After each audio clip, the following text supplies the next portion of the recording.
pueblo que reclama su título de pueblo escogido lo hace de una manera equivocada.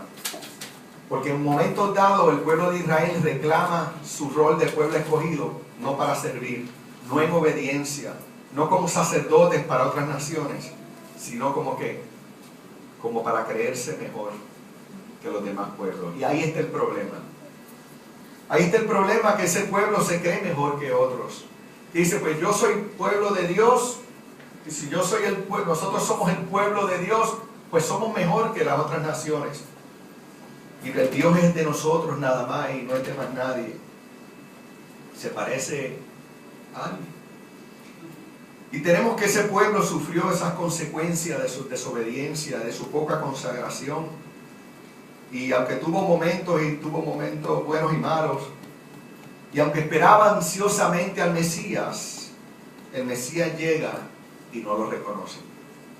En Juan 1:11 dice, a los suyos vino y los suyos no le recibieron. A su pueblo llegó y no le recibieron. Pero es en ese momento que surge un nuevo pueblo de Dios, que surge un nuevo Israel que se llama ¿cómo? La iglesia. Nosotros somos el pueblo de Dios. ¿Y por qué somos el pueblo de Dios? Juan 1, del 12 al 13 dice, pero a quienes lo recibieron y creyeron en Él, y estamos hablando obviamente de Jesucristo, les concedió el privilegio de llegar a ser hijos de Dios. Y son hijos de Dios, o somos hijos de Dios, no por sangre, ni por voluntad de carne, ni por voluntad de varón, sino de Dios. Así que el nuevo pueblo de Dios, que es la iglesia, tiene también unas características muy interesantes. Y una de ellas es que creen en el Mesías, que creen en Jesucristo. Otra es que no pertenece a una raza. Ya ser parte del pueblo de Dios no significa nacer en una casa, nacer en una nación. No significa tener una etnia. No significa vivir en un área geográfica. Somos pueblo de Dios por medio de ¿qué? De la fe y de la gracia. Pero como pueblo de Dios, queridos, seguimos teniendo las mismas responsabilidades. En otras palabras, la iglesia es pueblo de Dios, pero tiene que ser ¿qué? Bendición para otros, tiene que ser obediente, tiene que ser consagrada, tiene que tener esa labor sacerdotal que hablamos, tiene que ser bendición para otros. Eso es bien importante. Por eso es que yo tengo problemas con las personas que dicen ser cristianas y no van a la iglesia. Yo tengo un problema bien grande con ellos.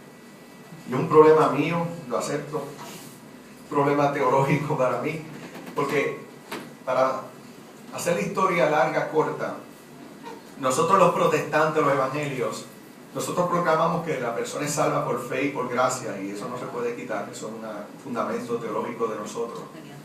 Y eso iba en contra del momento en que Lutero surgió, del que surgió en las iglesias evangélicas, porque en ese tiempo la teología era que fuera de la iglesia no había salvación. Esa era la teología católica.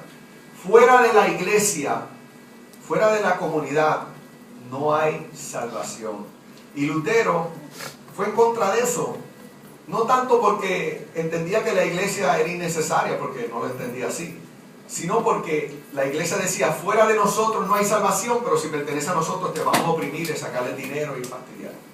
Ese era el problema. La iglesia tenía un problema de corrupción, la iglesia tenía un problema de abuso contra los pobres en ese tiempo, en el tiempo de la Reforma Protestante. Y Lutero dijo, no, la salvación es en Cristo.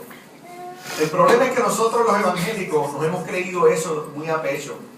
Y entonces hoy en día hay muchos cristianos de marquesina, mucha gente que soy cristiano pero no voy a la iglesia porque el que salva es Cristo, no es la iglesia. Entonces nos hemos ido al opuesto.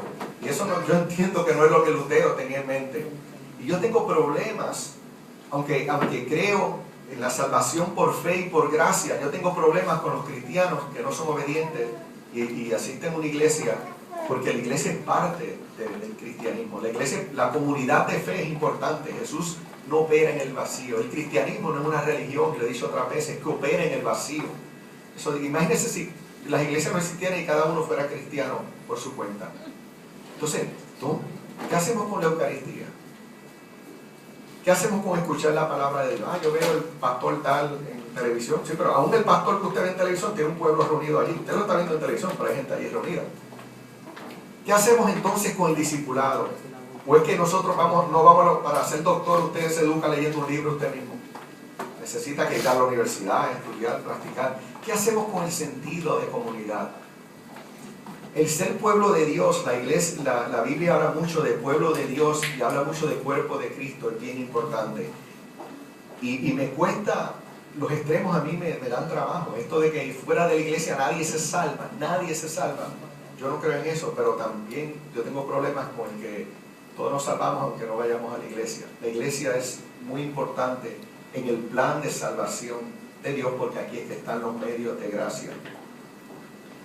Así que, como dije anteriormente, la iglesia es pueblo de Dios, pero tiene que ser bendición para otros, tiene que ser consagrada, tiene que ser obediente. Primera de Pedro 2:9 dice, y esto es bien, me encanta esta escritura, dice, pero ustedes son ¿qué? Linaje escogido, real sacerdocio, hablamos de eso ahorita, nación santa, pueblo adquirido por Dios, no individuos adquiridos por Dios, pueblo adquirido por Dios, para que anuncien las virtudes de aquel que los llamó de las tinieblas a la luz admirable. Ustedes, que en otro tiempo no eran pueblo, ahora son pueblo de Dios, que en otro tiempo no habían alcanzado misericordia, ahora hemos alcanzado misericordia. Hay una distinción. Y yo les voy a confesar también un punto teológico muy particular mío, que mucha gente lo tiene, otros no. Dios ama a todo el mundo. Pero esto le sonará un poco fuerte. Pero Dios ama más a sus hijos que a los que no son sus hijos. Cuando Dios nos hace hijos, nosotros aceptamos a Cristo y Dios nos hace hijos. Dios ama más a sus hijos, a su pueblo, que al que lo rechaza. Y ese amor por la humanidad es completo, no quiero que me malentiendan. Pero, por ejemplo, Marilyn ama a Johnny más que lo que puede amar. Ay, Dios mío, se me olvidó tu nombre. A Cariel. Y eso suena fuerte, pero ¿por qué? ¿Es normal eso? ¿Es normal que tú ames más a tu nena que a tu sobrina? Vamos a ponerla así. ¿Es normal? ¿Eso es algo malo? No, no es algo malo. Uno ama a todos los niños, uno ama a tus sobrinos, a tus nietos, pero al hijo se ama más porque es hijo. Y cuando Dios nos hace hijos a nosotros, hay un amor especial. Y Dios lo que quiere es que toda la humanidad, que todo el mundo sean hijos. Pero una cosa es ser hijo de Dios y otra cosa es ser creación de Dios. Y ahí está la diferencia. Y nuestro trabajo es que nosotros podamos ir a la calle y convertir a esas personas que están en la calle y no son hijos de Dios en hijos de Dios. Que cuando somos hijos de Dios somos ¿qué? Pueblo de Dios. Y hay personas que están afuera que Dios ama, que son su creación, que Él ama entrañablemente, pero no son pueblo de Dios, no son hijos de Dios. Y por eso es que es importante, porque si todo el mundo es salvo y todos somos hijos de Dios, pues entonces ¿para qué ir afuera a predicarles a otros la salvación y el amor de Dios?